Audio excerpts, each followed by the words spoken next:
swords, we bend the blades. We just went at each other really hard. And there's no hilt on these. George Lucas thought we didn't need a hilt in his wisdom.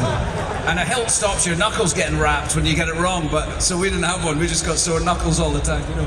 Thank you, George. What was the biggest technological change between filming the prequels and filming the show?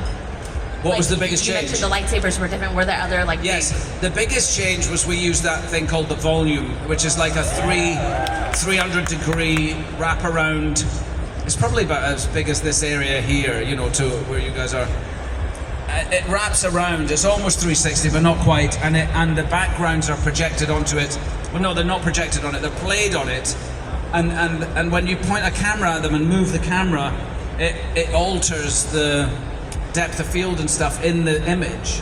And so when you're acting on that stage, there's no blue screen anymore, no green screen, which I'm not a fan of. I don't know if you've ever read any of my interviews about the prequels, but I wasn't a great fan of the blue screen environment. And this just takes it away. Suddenly, if you're in the desert, well, you feel like you're in the desert. Or if you're in, we had in episode 2 or 3 of the series, we were in this big city with towering skyscrapers and stuff, and it felt, you know, you walk in, you're sort of in that environment already. So that was a massive difference.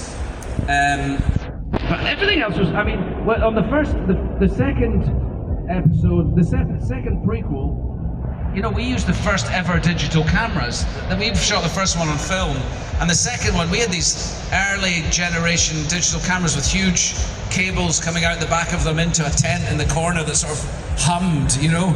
It was so